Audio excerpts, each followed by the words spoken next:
All right, we are back with the three amigos. This is our eighth episode in the first season of the Three Amigos. Three Amigos is a podcast of three friends that share a passion for heavy metal and craft beer. And so, on that note, JP, Andre, what did you bring to fuel the conversation? I'm drinking a Canadian beer called Blanche de Chambly from Quebec, Unibrew. I really love it in the winter, especially. I like the texture. I like the fruity taste, and it's a Belgian-style beer, even though it's not made in Belgium, but following the Belgian recipe. So, as I've said before, Belgian beers are my favorite beers. So, yeah, Blanche de Chambly tonight. Awesome, and you are drinking that from a trooper glass, I can see. So, nicely done, nicely done. Andre, what are you drinking? I'm I'm a total hipster today.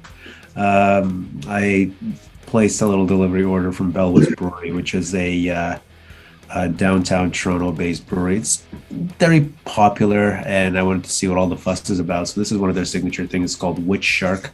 I thought it was kind of cool because I like the can, but it's your typical kind of hoppy IPA. I'm not crazy about it, but it is fairly enjoyable after a nice long day at work.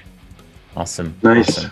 Cheers. I was drinking a chocolate porter earlier, but I have switched to some peppermint tea because I am tired and my voice is hurting. So we'll see how this conversation goes, and I might run up to the fridge. But right now it is just hot tea for me. I was about to say hot tea for this hottie, but that's what my wife always says. But it sounds really corny when you say it yourself. All right, awesome. And actually, Andre, I know obviously it's wheat shark, but play on white shark that you're drinking, and that is actually there's a connection there between one of the things that I'm going to talk about later today, because our topic for today is we're going to discuss our top 3 album cover arts of all time. And we didn't really give ourselves any direction except for one thing. We were not going to choose any Iron Maiden albums. All three of us are really big Iron Maiden fans. And well, you Andre, you say that for obvious reasons. Lots of fun stuff in Iron Maiden artwork. But the more I thought about my picks, like I can't say right here, right now, that the best artwork of all time is a Maiden album, but maybe it is. I don't know. But what's made always the thing easier, I would say. It was easier. Yeah, but it's fun because there's just so many. Yeah, with Iron Maiden, there's like a couple of classic albums, and they're all for different reasons very amazing. It's fun to go look into the hidden details of Power Slave and Somewhere in Time. Life After Death has a really good Eddie. Number of the Beast, iconic, and there's also like a million little details in the background. It's Killers is beautiful. I mean, Killers is my back patch of my original vest. Life After Death. For me, that was because it was my very first Iron Maiden album. But I do think that might be still my favorite Eddie. Even though he's pretty plain and boring compared to some other Eddies that we've seen. But yeah, iconic. But we said no Iron Maiden, so we can leave that for another conversation. So, like I said, we didn't really. Oh, and yeah, I mean, I was jumping in. I was just assuming that I'm speaking to the thousands and thousands of our loyal listeners. But for those of you who are new to the podcast, with me here today, I have JP Ravel, who is one of the most influential people at Live Nation in the world. So he knows everything about the music industry. And he's also a really good drummer in Iron Maiden cover band. And then Andrzej Zaretsky is equally great in Iron Maiden cover bands, but behind the keyboards, because as we all know, Iron Maiden is famous for keyboards. And he's also a member of one of Toronto's most premier prog metal bands called Driftglass. and I'm the third wheel you're stuck with. So there we go. And we also have, Belgian Jasper. Well, thank you so much, JP. As I say, the creator, owner, and I always say like vice president of marketing, CEO. One day I'll get to the president of marketing. But who knows? The very successful YouTube channel, Belgian Jasper. So you guys should check it out. And as we were talking, it's been a few days, but we hit the more than 500,000 views milestone on the channel. Which Congratulations! Cheers to that. Thank you. All right, so let's talk about artwork. And we're gonna just focus on artwork, not on artists necessarily, I assume, because that would be a whole different conversation. Yeah. So sounds simple enough, but and I'm gonna tell you guys a secret. I didn't even start to think about this podcast until today. Like, I just didn't want to. I was just pushing it away because there's a million new albums every year, and every year beautiful artwork is being created. So it's just so extremely difficult. And I'd love to know from you guys what you did. Like, did you give yourself some rules to get to the top 3? I'll share with you guys what I did. So I was like, there's a million different categories also for artwork, and I came up with a couple. And I eventually decided I would pick one original piece of artwork. So whether that is old school painting or modern computer art, but created for the album. I didn't want to go into, that band used this painting, this classic painting that I just really like. But I was like, no, I want to limit on original artwork created for an album. That's one category I chose. My second category that I went with is photography. So bands that actually just use a photograph. And then the final one, my final category, I chose something that was more like design, if you will. Like, sure, that's also art or a painting, but like very much like more minimalistic design. So I gave myself, I was thinking of a million other categories, like, an artwork with a mascot of a band, that could be cool as well, and stuff like that. But those were the 3 categories that I gave myself, and at least that allowed me to kind of steer it a little bit. Did you guys do similar things, or did you go after this in a completely different way? I had some criteria as well. I didn't want to focus too much on bands I really like or album I really like. I wanted to be as neutral as I could, like give a chance to some bands I sometimes don't listen to. I wanted to really disconnect the music or my love for the music versus my love for the cover. Obviously, in my picks, there's also a relationship between like how the covers like really speaks about the music and what it represents. There's obviously a connection from that standpoint, but not how much I love the music, if this makes sense. And also, it was really about the visual impact, like how beautiful, sad, impactful, or how really it spoke to me. That was really, I really focused on how impactful it was from a visual standpoint. So that these were my criteria. No. Andre, what was your strategy? I didn't really have a very set criteria. The way I kind of looked at it was, what did I feel when I first saw the cover? So without giving too much away, the first couple of picks are just, the second I saw that cover, I'm like, oh my God, I need to listen to this. In some cases, I was really impressed. In some cases, I was not, but the cover still stood out and looks great in a t-shirt, looks great in a poster, that kind of stuff. Another one was, I guess, just more of an impact. And this one, unfortunately, got pushed out of my top 3, but it was just a cover that when I first saw it, it really made me want to learn more. And we discussed this cover on one of our previous podcasts. Since it's not in my top three, I'll just say it's Rage Against the Machine's debut. I thought it was an incredible cover, but unfortunately, as much as I wanted it to be in the top three, it just didn't make the cut. But yeah, that's pretty much it. It's visual impact versus just overall curiosity and authenticity. Yeah, that's a good one.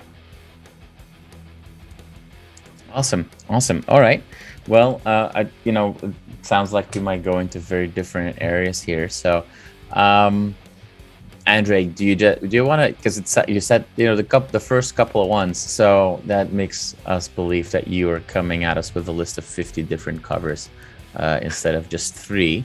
So, do you want to kick us off with one particular one and share why you chose this one? And obviously, we all the irony of talking about visual art on a podcast that is audio, is not lost on all of us, I'm sure. But I think we're gonna hear some classics. We might hear some unexpected ones.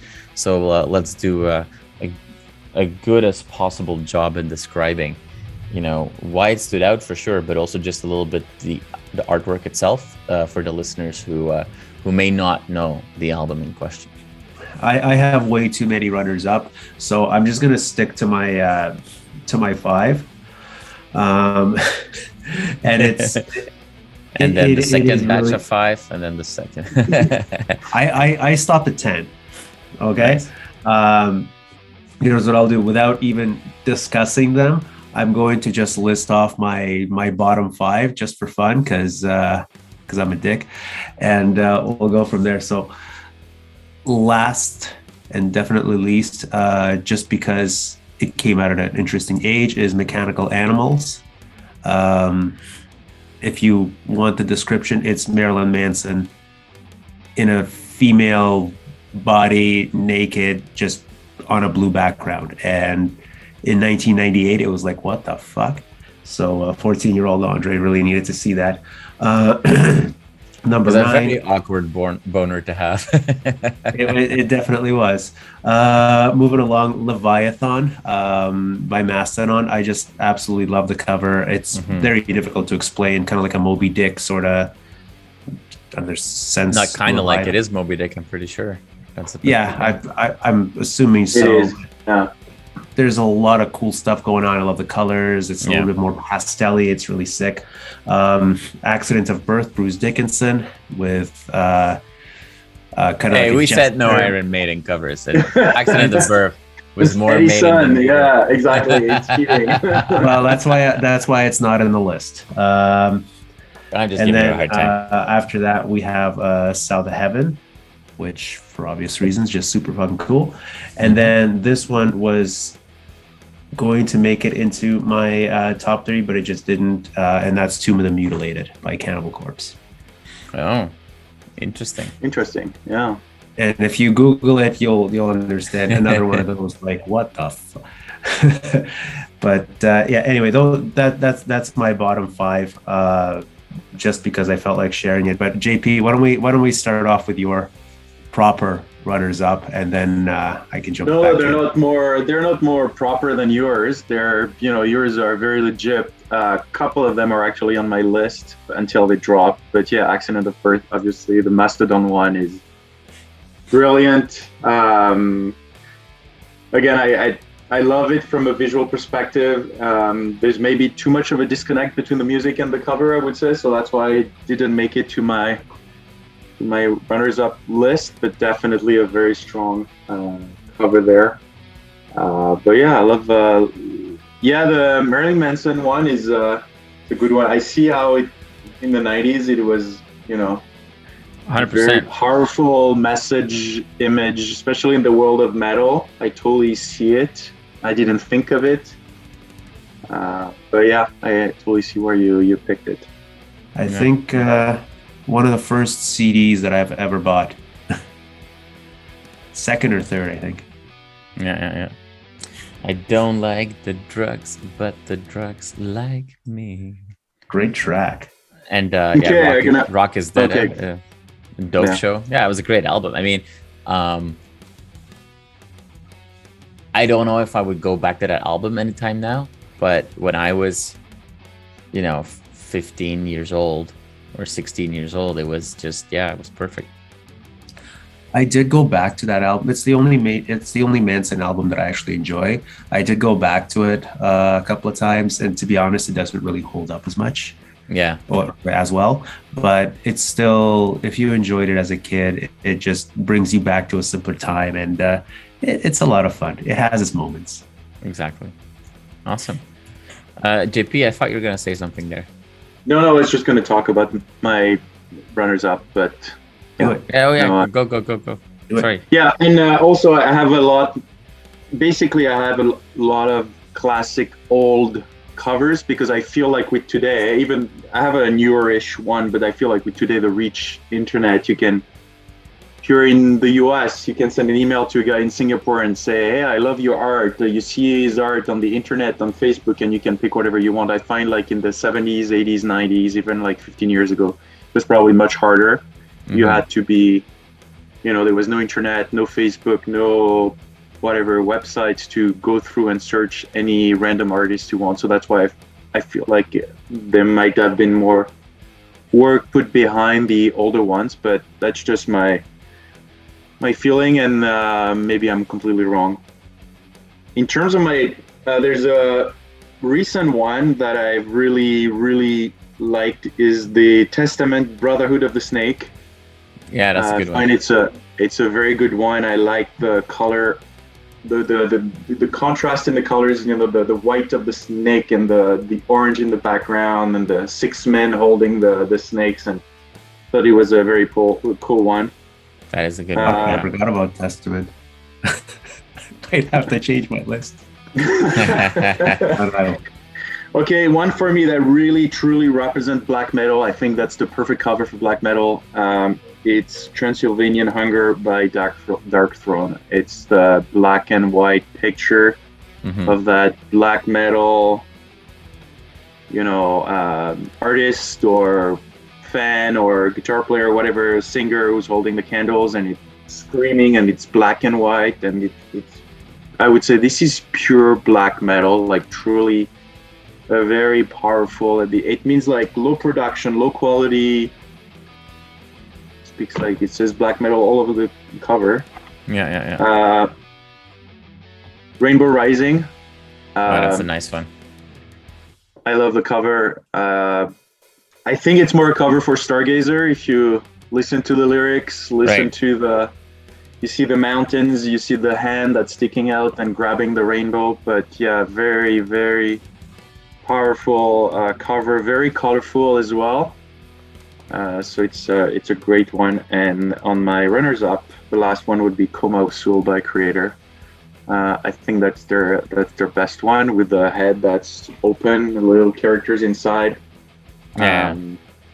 A lot of people can say, "Oh, it's Eddie," or "It's a new version of Eddie," or "It's Vic," but I think it looks different, and it's focused on the brain and the characters inside. So I really love that album cover. So these are my runners up. Just a few picks here and there. Nice. Cool. Yeah, I didn't really prepare any runners up. I just prepared like I said, I wanted to give it as little thought as possible to keep it as pure as possible. There are, needless to say, there are the classics, like Master of Puppets, powerful artwork. There's no denying it.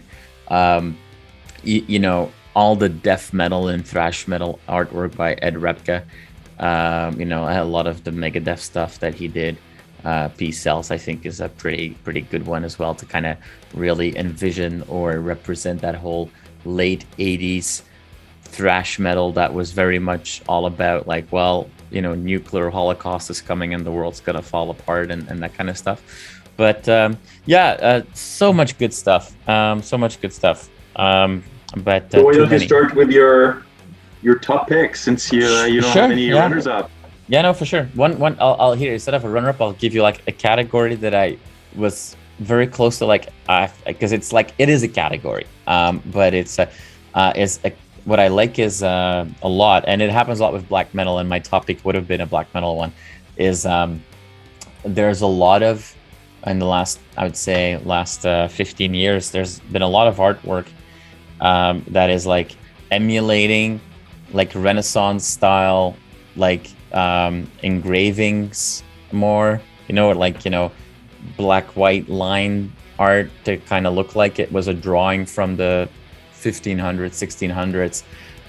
And it's more than 15 years ago, because I think the album is from 2003, but Lawless Darkness from Watain, I think, is just a really cool one, where you have like everything like circling into this black void circle and all these angels and demons and whatever, just to like it could be the Sistine Chapel if the Sistine Chapel was the Church of Satan, like stuff like that. I think is pretty cool.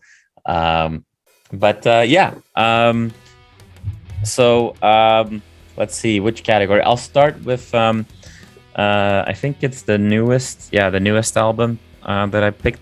So I do like, and really honestly, like if I had to answer this tomorrow, I would probably have 3 different picks. But I am a sucker for design. Like I like design to the sense that, in my real world life, even when it's like as simple as like creating PowerPoints and stuff like that, like for me, design matters, logos matter. I like that. Modern architecture, although it's not my favorite, I do have a passion for it. And so I love it when bands, sometimes with just a few lines, can make something really cool. But my pick in this category was actually for a live album. I don't think we said we would exclude live albums. No, they were included. Yeah. All right. Awesome. And so I got the which I think is one of the best live DVDs, actually, I should say. Volkerball from Rammstein. And I just really, really like it. It's like, it's got this like Art Nouveau, Roaring 20s kind of look and feel. I'll share the screen again so that you know what I'm talking about. For me, it just captured Rammstein so perfectly because it has that, USSR, Eastern Germany kind of architecture in it. And for me, it was just like, yeah, this is just like, you see this picture and you know exactly what a Rammstein show is all about, I find. So I thought it was done really well. And I just love, like, it's classy, simple lines, and cool. Like, it's just, I think it's design perfectly executed. So that's my my first pick in my category of design or minimalism or what have you. What are your thoughts? That's their Paris show, right? No, this is the show from in southern France, where they are in the Roman theater. In the Nîmes? Are they in Nîmes? Yeah, I think in Nîmes. Like, it's like the Roman amphitheater, or yeah. Yeah. That's what it is. Yeah, it's a Roman amphitheater. Yeah, it's a really cool show. I remember, like, that DVD, because this is a time like this, from 2000 and what, like 2005, 2004. And I remember that I just used to play that DVD over and over again, just the way it starts. And then the second song is like Links to Odrifia, and it's just like, it's just so powerful. And I love Rammstein. I've seen them play live several times. Anybody that hasn't seen them yet, you have to go see them. Like, it's the greatest live show of all time. There you go. Absolutely. Yeah. It's a very cool one. I didn't know it, but as you said, yeah, it's in the design category. Yeah, like the lines. It's a cool one. Awesome. So, JP, what's the first one that you would want to share? One maybe that's gonna surprise you, but it's a band Anthrax? Judas Priest? Even better. Exactly. It's a cover from Judas Priest. Oh, really? Yeah. Screaming for Vengeance? I really love Sad Wigs of Destiny. Oh, yeah. I think it's a beautiful, beautiful album cover. There's the angel in the middle, the two big wings wide open, the fire around. You have the necklace with the Judas Priest logo in the middle. And it translates perfectly the title "Sad Wings of Destiny." Like it's exactly what it is. And yes, if people are listening to this show, I say Google it. As you know, I'm not a big fan of Judas Priest, but I have to say, like, kudos to them for this album cover. I really, really love it. Always thought it was very powerful. And yeah, Andre, I know you're a Priest fan, and I think you own the record, so maybe if you want to add anything. But for me, yeah, that's a really beautiful album cover. And I didn't do any research on the artist or how it was created. Really, I went with my emotions. I went with the visual, the connection, and I think it's a truly beautiful cover. I agree. Absolutely beautiful artwork. Fantastic record as well. Some might say probably one of the first true,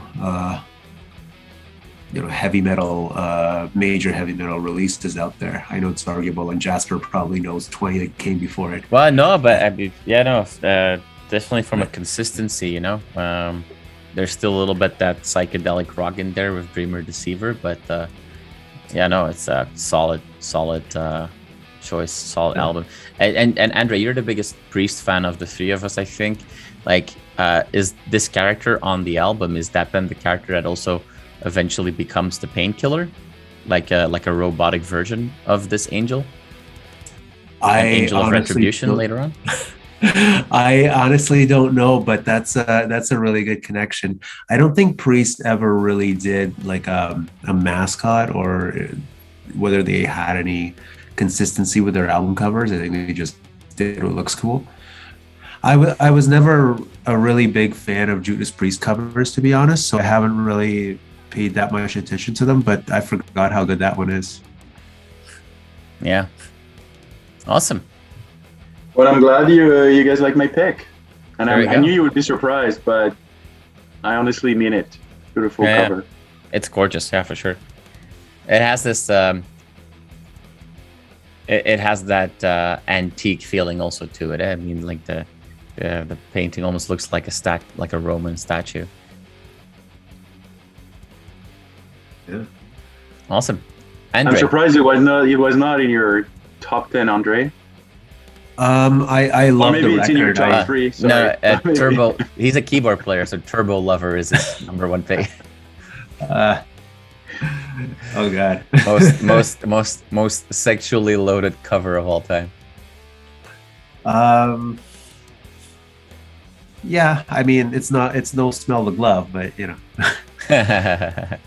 my third pick is actually also a Rammstein album. Oh God. Pick number 3, and I'm probably going to mispronounce it, so please forgive me. But is it Sehnsucht? Is that how you pronounce it? Sehnsucht, sure. Rammstein's second album, which I still can't pronounce. Not my favorite, but I just remember seeing, like most people growing up in North America, hearing Du Hast, trying to find out what Rammstein was, and seeing that album cover. And the one that I saw and the one that I'm referring to is really the one that's got Till in it. Yeah, that's the one. I know there's a whole bunch of alternatives where it's all the other band members in similar kind of mutilated fashion, but this to me is just such a vivid visual representation of their sound at the time. It was so different, it was so unique, and I absolutely loved how dark it was. Simplistic, but at the same time just so incredibly metal. It was awesome. Yeah. Now the one that you're referring to is not Till, by the way. That's the drummer. This is Till. Is that the drummer? Yeah. You know what? You're right. That is Till. Learn something new every day. There you go. Awesome. Yeah, and it's clear that with your pick of Marilyn Manson earlier, that nostalgia does play a part, right? Because you're a young teenager when you discover all this stuff.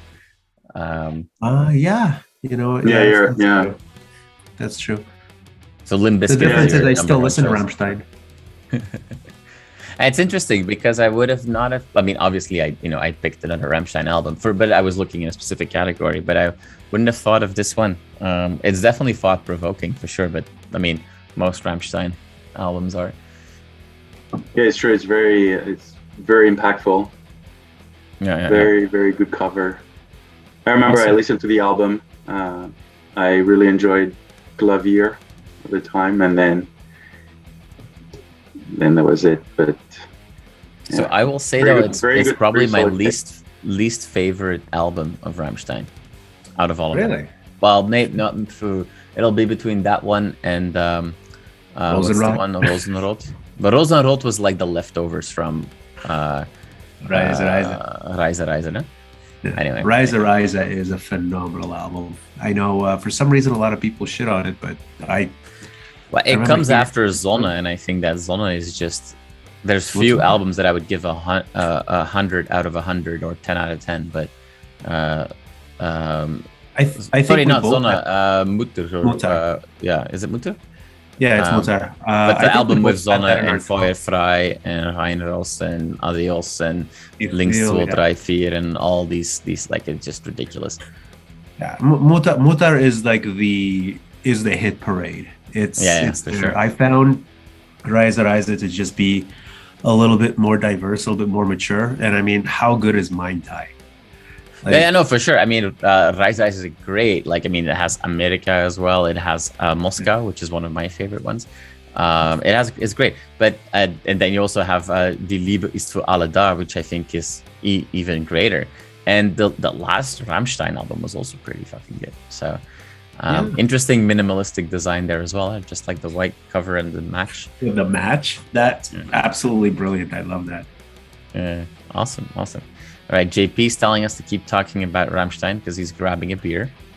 You know what? I'm just going to pause the recording and I'll grab a beer as well. I'll join this party. I will as this, guys.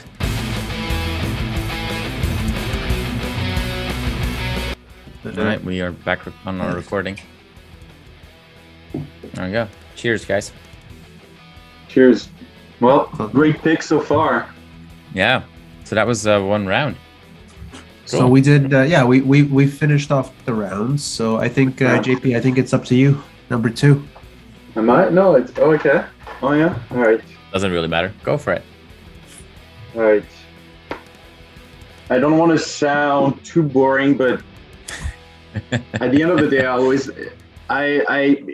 we planned this a couple of weeks ago. I did it a couple of weeks ago, put it away, and I was like, this is my pick, and I'm not going to change it. And I always had to go back to this one.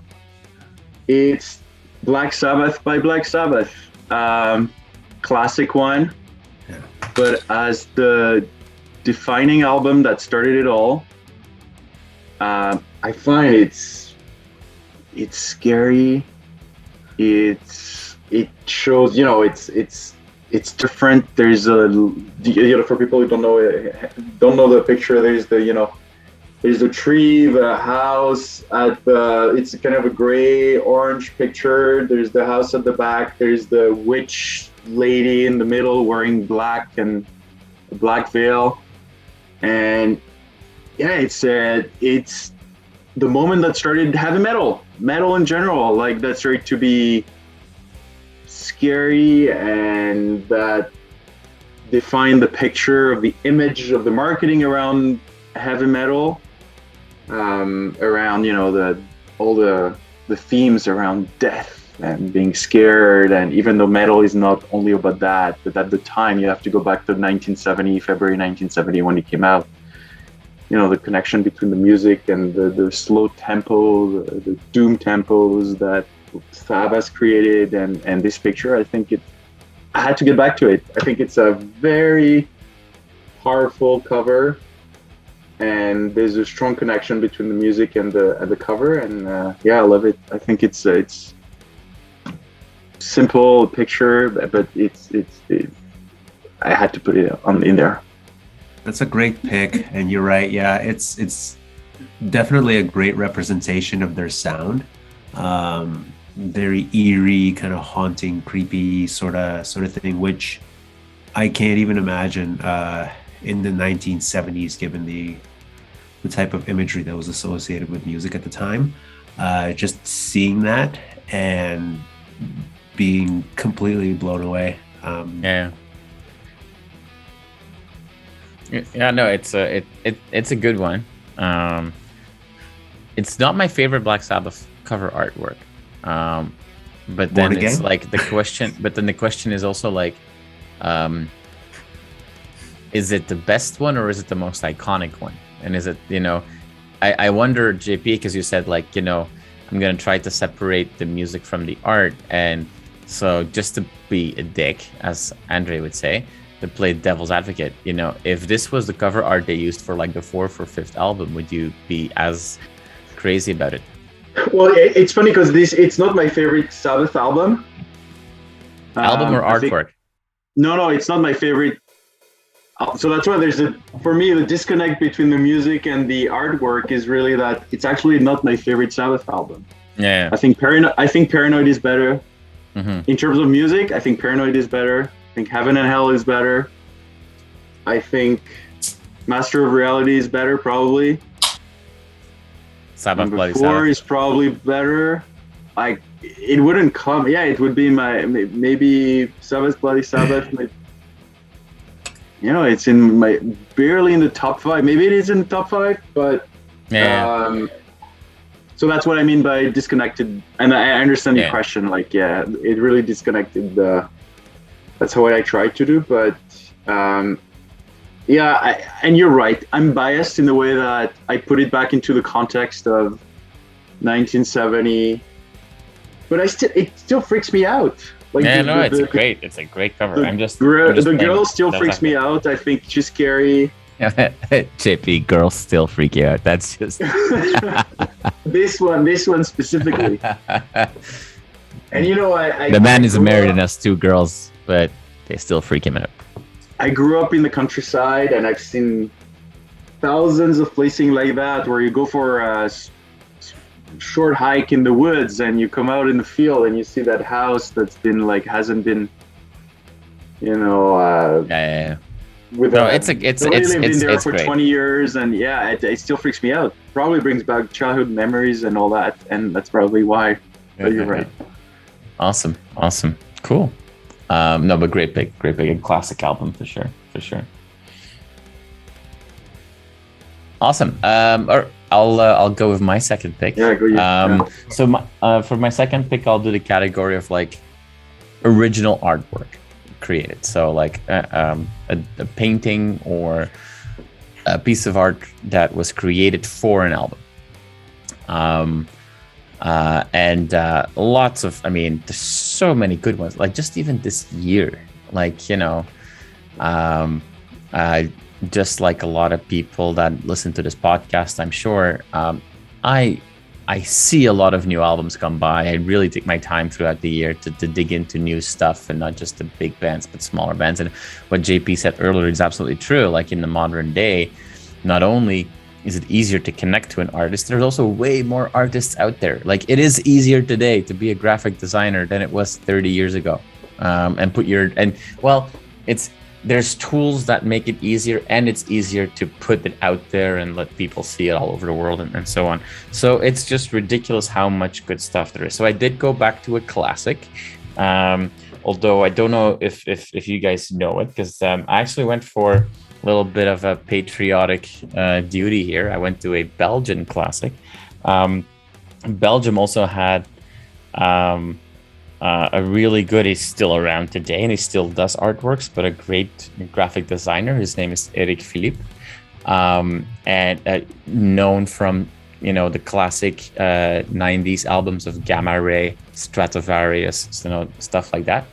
But in the 80s he did a bunch of stuff as well, and although it's not as like overwhelming as some 80s art can be, because there's so many good like death metal and thrash metal bands and power metal bands that I think is so cool. Like, go into the artwork and you can find a million different things in there. We talked about Iron Maiden earlier, but this album for me is just, it's great, but also again, it's also a good representation of the album and the title. So my pick was Ostrogoth. I have it here on vinyl.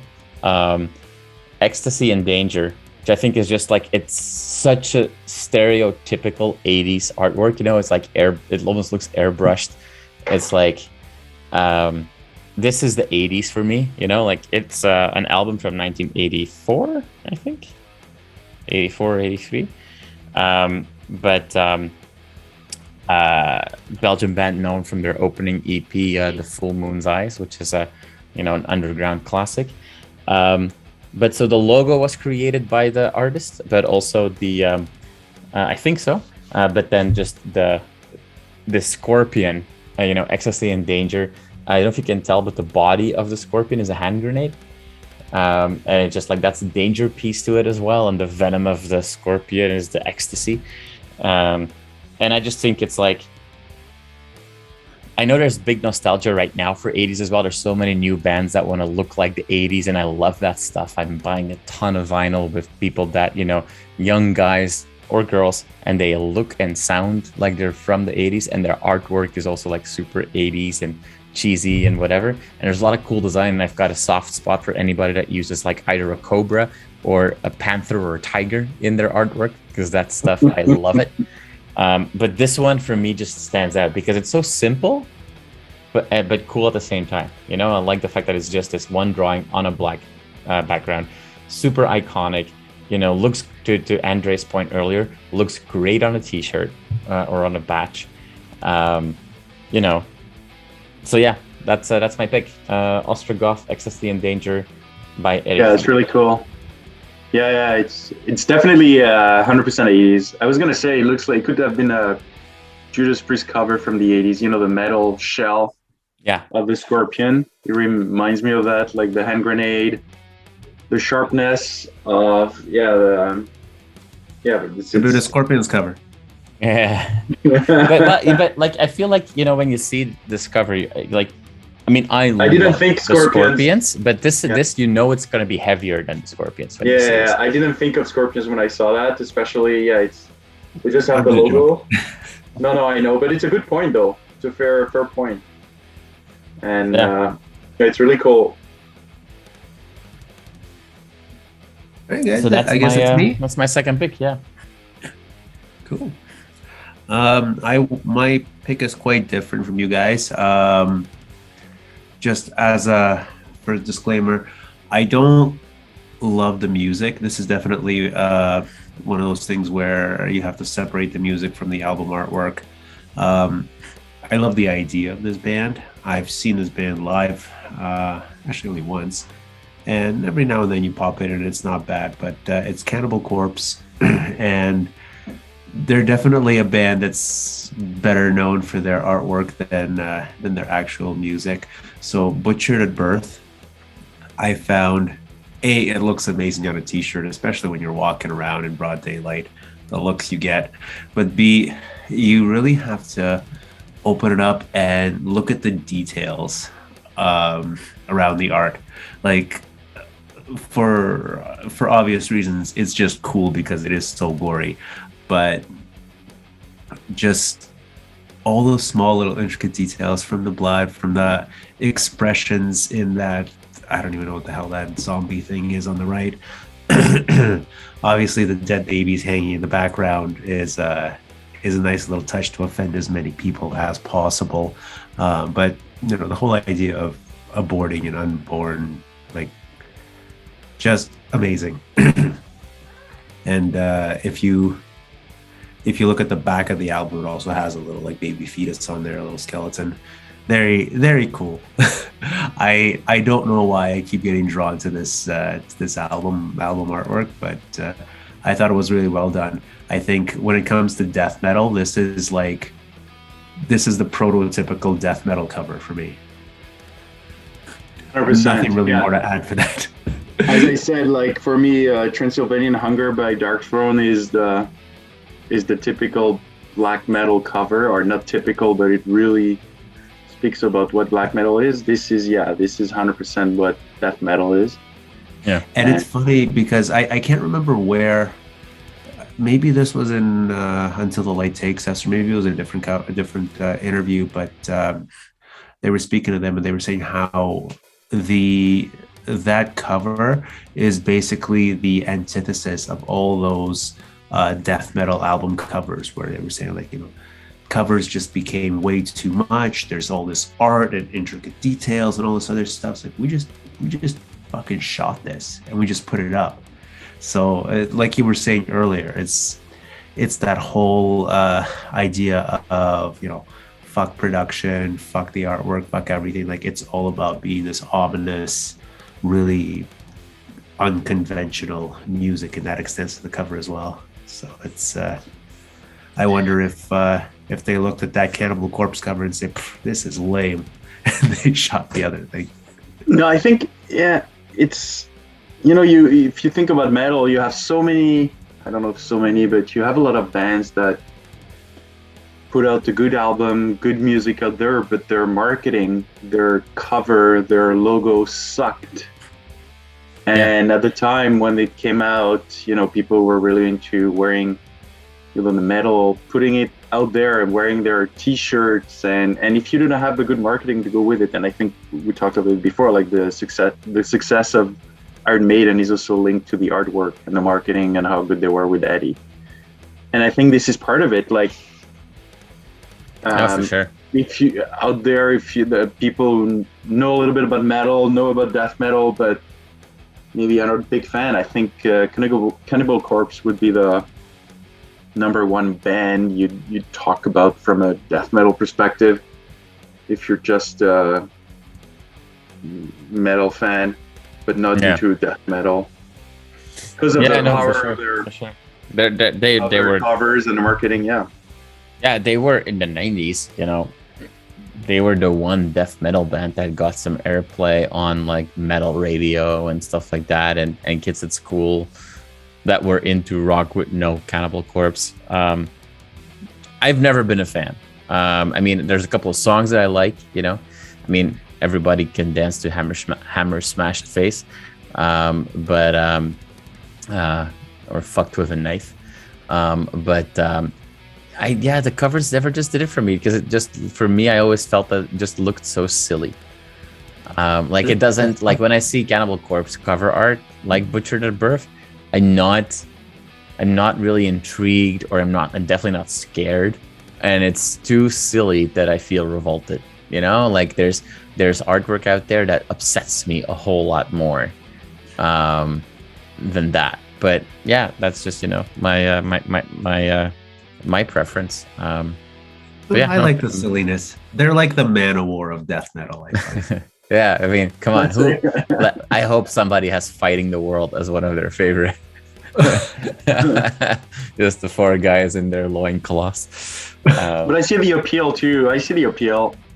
Like starting, when you listen to metal, there's always that, you talk you about want a shock. Yeah. I mean, like Cannibal Corpse was popular in middle school for me, with not with the majority of people, but the people that knew rock. And one of the reasons for sure was so you could show like how much, like how upset could you make your parents, your teachers, and the other kids in your class with artwork.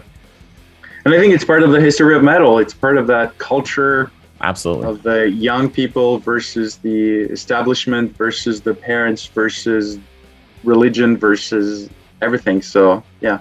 Mm-hmm. Yeah, I mean, there's always been that one band that tries to take the image and push it too far. Like hair metal had Motley Crue, death metal had Cannibal Corpse. I don't even know what some of the other subgenres had, but it's Man-O-War. Like you're an entertainer, right? And the music will only get you thus far. Right, 100%. I mean, that's the reason why Iron Maiden is so big now, because in the beginning, when there was a million great bands in the UK, they made sure that people had something to look at on the stage and on the artwork. There's so many examples of great bands with great music, but it just awful artwork and just never really achieved anything. Yeah, in one of the compilation CDs that you made and gave me, you had one about new wave of British heavy metal, and there were so many awesome tunes, but so many bands that didn't make it to the top or even made it to the second album just because marketing was shit. They didn't have a cover. Nobody grabbed their CD in the shelves. Music was freaking good. Yeah. Oh, for sure. And yeah, exactly. Awesome. So did we do 2 full rounds? No, I think so. Yeah. Awesome. All right. Have another sip of my beer. All right, JP, take us home. So you probably know what my number 1 pick is going to be because I talked about it in the previous forecast. I think it might have been the album of the decade. And Andre talked about it early on in the podcast. All right. So it's photograph category. Yeah, photograph category. It's the Rage Against the Machine album cover for their first album. That's the picture of the Buddhist monk, the self-immolation of the monk in 1963 in Saigon to protest the restrictions around the religious rights at the time in Vietnam, pre-invasion from the US, pre-war. It was the early onsets of the war. But yeah, it brings me back to, as Andre said before, it brings me back to the 90s. For him, it was Marilyn Manson. For me, it was, looking at this album cover on CD at my friend's place and wondering what, this was pre-Wikipedia, this was pre-internet, this is 1994, 1995, and just wondering, is this real? And it made me listen to the music, and I love the music, obviously. But yeah, I find it so impactful, and just thinking about that the self-immolation, how desperate do you have to be to do that? And I find that's really the perfect album cover for a young metal band like Rage Against the Machine that would put an album out there and say, yeah, this is what we have, and actually it's their best album. It's hard to say anything more about it. It's so political, it's so strong, and for me it's the greatest album cover of all time. Okay, so I have a question for you, because I particularly try to stay away from both art or pictures that existed before an album. So I really only focused on stuff that was made for an album. I hear what you say, that it just covered the content really well, and it that using that cover made you listen to it more attentively. But I just wanted to get your thoughts on, repurposing something or original. 100%. I think when I thought about it, and again, it's very personal. I'm going back to how I felt the day I saw it, and how I've never had that feeling. For you, it was original for that album because you'd not seen the picture before. And also, it made me go to the library of my high school and be like, going to a teacher, my history teacher, and say, I saw that picture of a guy, the self-immolation of someone, and search for it. And because at the time, as I said, it was pre-Wikipedia, pre-internet. It was 1994 or 95 when I saw it at my buddy's place. And I just remember the strong feeling I had when I saw it, and the need to look for it. And it created a strong emotion in my young JP, who was 14, 15 at the time, to go search for it. And I think that's the meaning of it for me. And as I really, it's never had that feeling after that. Something so strongly. And yes, now what I've learned about it, we could say, oh yeah, we've seen that before. There's also the why not the picture of the little girl who's burned from napalm death now. Napalm, who actually, she lives in Toronto now. Really? Yeah, I saw that in the Vietnam War documentary from Ken Burns. It's phenomenal, and she actually moved to Toronto after she left Vietnam. But why not this picture? Why not this and that? But I think it just relates to a personal feeling and the impact it had on me, and then how I felt. Yeah. So Andre, you had this album as well in your runners up. Like anything you want to share? And is JP's choice a segue to what you because you've been picking a lot of 90s albums so far? It's there's not much I can add to it. I mean, we've spoken about this at great length in previous podcasts, which people can check out if they have that kind of desperation in their life. But yeah, he nailed it. It's such a powerful image. Really a great representation of what the band is all about. Particularly on that album. And yeah, like we mentioned earlier, like that, putting that on your cover in the 90s before the internet really makes people think and really makes people research more about the history of this photograph, the history of the incident, and just kind of, in a way, educate themselves about some of the injustices of the world, which is really what Rage Against the Machine stands for. So JP's got a great point. I mean, I didn't have it as my top three simply because I prefer actual like drawn artwork. I'm not much of a photograph guy, but absolutely fantastic pick. Okay, so if it's not photographed, what kind of style is your final pick then? So you actually mentioned my top pick earlier on today, and I had to go with Peace Sells by Megadeth.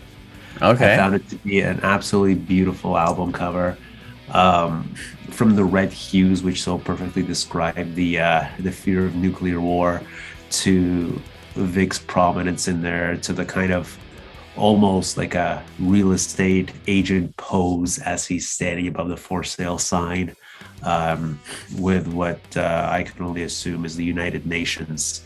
It is, destroyed. And I'm thinking about it now. I don't have a visual reference, but I do think that the 2004 follow-up, The System Has Failed, does a little bit of a throwback to it. Oh, 100%. Yeah, it was meant to be a tribute back to that one, I think. There you go. Yeah, that's the one. Just absolutely brilliant cover. I love the details of the of how Vic looks too.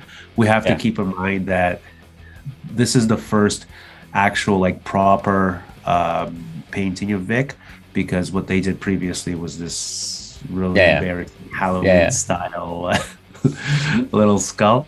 So 100%. I was gonna say that this is one of the best introductions of a mascot ever.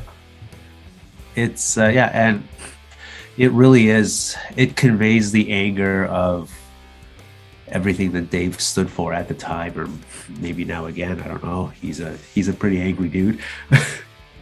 But not much more to say about it. Obviously, the record itself was fantastic. I do really love it. But what drew me to Megadeth as a kid was I think I saw somebody with Vic on a t-shirt. I'm like, I have to check this shit out. And it was incredible once I got past the vocals. Yeah. No, I agree with you. I think this is an amazing one. I want to stay away from mascots or mascot paintings, if you will. I feel like one day we're gonna spend probably 5 hours discussing mascots. But one of the greatest. I think this is maybe still my favorite Vic of all the Vics. Just the clarity, and it's so well drawn. The planes swooping down in the background, coming to finish the job. But it's like, are they after Vic? Are they here to have payback on Vic, or is Vic kind of in control of them? Because even though he's his mouth is forcefully shut, it looks like he has a bit of a grin on his face there. I think it's a great one, and just because so much of thrash metal at the time, mid 80s, was all about, we're just waiting for the Russians to send the bomb, and we're gonna send the bomb back, and the world will, explode. So many, especially Bay Area trash as well. Nuclear Assault had a bunch of albums about this as well. And I think this is the first time we see the proper Megadeth logo, I think, as well, because Oh yeah, and the whole thing, like in with the first album, "Killing Is My Business," is just the worst. Like they made a there's a modern version, That's pretty good. which is pretty good, but it's also like, well, we now have the classic one, so but yeah, it was terrible. It was terrible. JP, what are your thoughts here? Because I know you like Megadeth, but you disagree with me that this is Megadeth's best album. Yeah, but I mean, let's disagree. It's another podcast for that. It's funny because when I went through the favorite covers and all of that, I realized that I have a problem with Megadeth covers. I have two problems. The first one is like, I find Vic to be just a copy of Eddie, and we don't have to debate it or yes, no. I feel like that's my feeling. It's not gonna change my mind. It's like, yeah, skeleton or zombie, whatever. Like, for Christ's sake, like, be original. Especially you coming out like 6 years after Maiden and you're putting out Vic. And I know this is not.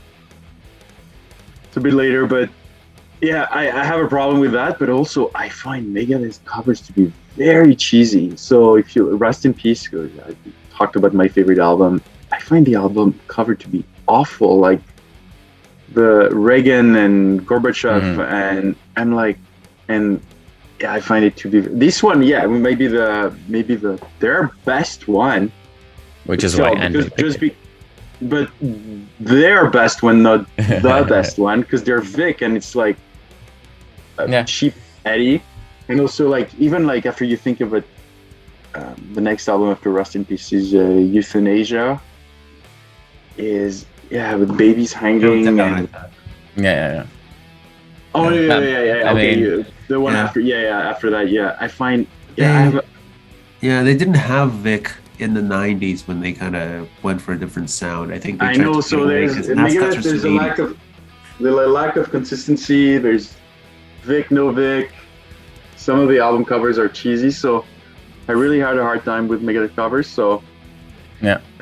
I actually do agree with you. I find Megadeth covers, for the most part, aren't that well done. I found this one to be really, really solid. Yeah.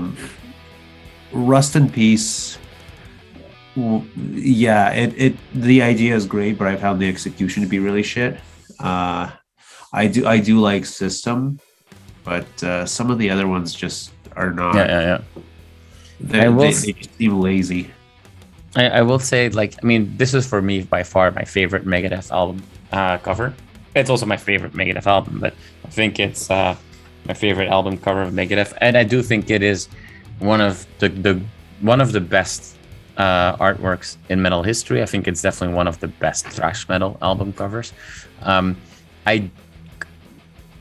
I disagree a little bit with you on the mascot piece, JP, and I agree that's a conversation for a different time.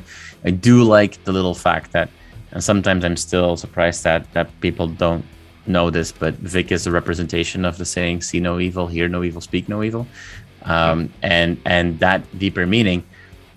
Like with Eddie, you say Vic is a lazy copy of Eddie. I say Eddie is a very lazy mascot in a sense of like he looks great, his is really well done, but he's so generic that that makes him like little like almost like mythical, like it can be anything, but it's also a cop out, like okay, we're doing a Mayan themed album, okay, so we have Mayan Eddie. Oh, we're doing a samurai album, so we have Samurai Eddie. Where like with Vic, it's at least always like he's that political schemer, but anyways, cool. That's copies. The one thing that I don't think this is a copy, but I do find a lot of parallels between Vic and Motorhead's Snaggletooth. That could just be me. Interesting. Vic and Snaggletooth? All right. Cool. Well, that's a good segue because my final category was photography.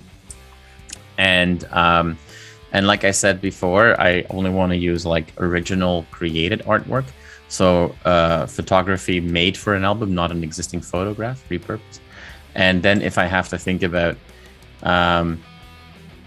what is one of the greatest album covers of all time, regardless of the fact that it's a photograph, and also just because three people have never looked more cool than ever before, is Ace of Spades by Motorhead. Like, it's just, nobody will ever be as cool as, Phil Filthy Animal Taylor on that cover. I'm a big spaghetti western guy, so I love the good, the bad, and the ugly and all that kind of shit. And they're kind of like that heavy metal version of it.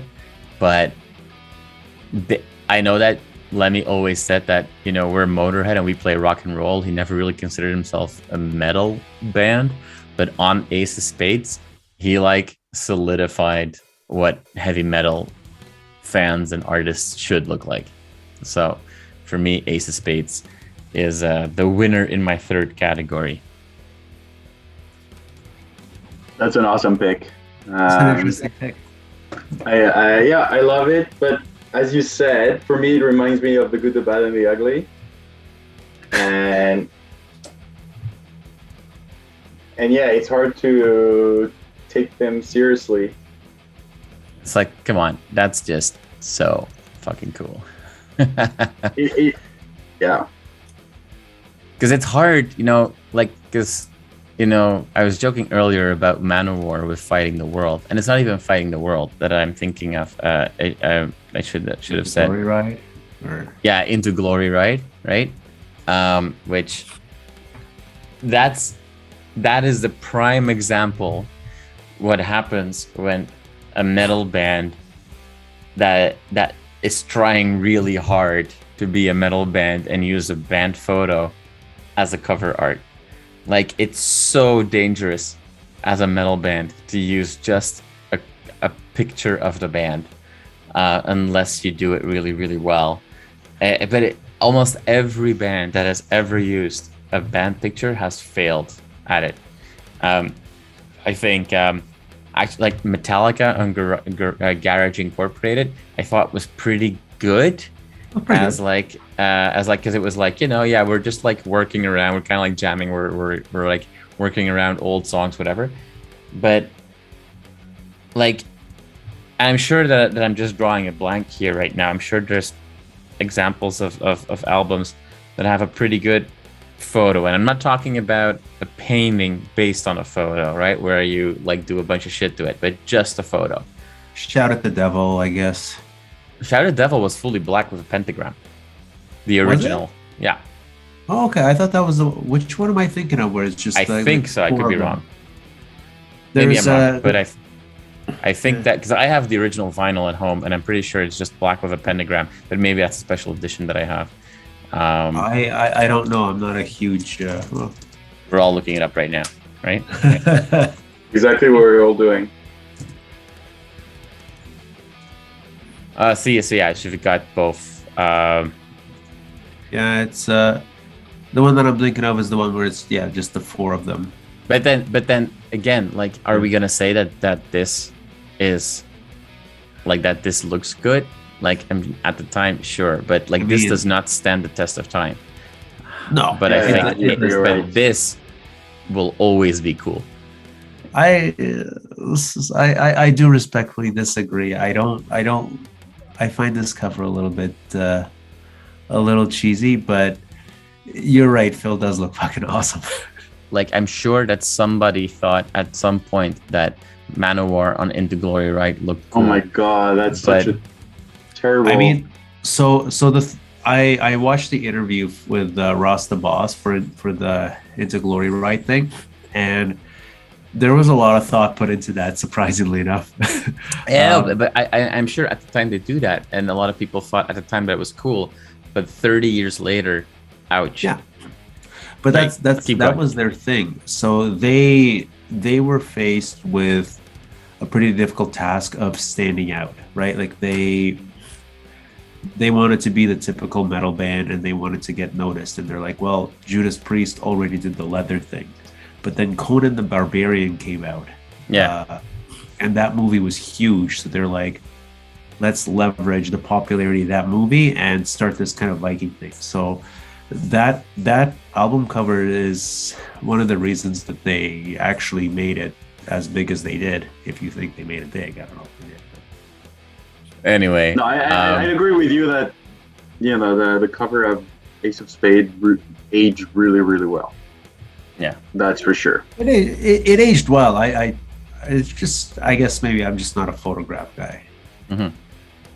Well, I was just, like I said, like to make my life easier, I just kind of said like, okay, let me come up with some very distinct categories and then just pick what is for me like the undisputed champion in these categories. And so I figured, you know what, photography, because for example, like one of my favorite album artworks is for the album Veto by Heaven Shall Burn, which is like a German metalcore band. And they use basically a classic painting of Lady Godiva. And it's my favorite painting in the world. So it's like, well, yeah, I love that album cover because it's my favorite painting. I'll pull it up for some perspective. But it's like, do I, is it the best album cover because the painting that they used was already my favorite? That would be kind of unfair. So that's why I didn't want to use that. And also there's so many amazing albums that used cover art by Frank Frazetta, which is one of my favorite painters of like fantasy artwork. He's the guy that, for example, did Molly Hatchet, Flirting with Disaster, and Dust, and so many things. And Wolf Mother, more recent, also used a bunch of his stuff. And he's okay, that's great painting, but it's like, well, I just think that's a really good painting. It's not necessarily like, I find it a little too easy, So this is, for example, this is my favorite painting of all time, I think. And sure, they added this little design with their logo and then title of the album, but I felt that was too easy, Oh well, yeah. No, it's just there's so many good covers. It's as you said, if we do the same podcast in a month from now, I might change my picks. So I really liked also as a kid, one of the ones that really drew me was the Creeping Death EP by Metallica. I just thought it was so cool, like so simplistic and so cheesy, but like I liked how like the bridge and the trees turned into a skull. Anyway, when I was a kid, when I was like 12 years old, I thought this is what metal needs to be. Has to be blue and green. Logos have to be in 3D, and there has to be a skull in there somewhere. Sounds like the checklist to the greatest album cover of all time. There you go. So many covers I forgot about. That's true. It's funny you mentioned Testament's Brotherhood of the Snake, and then I was thinking Dark Roots of the Earth is so good. I should have snuck that in there somewhere.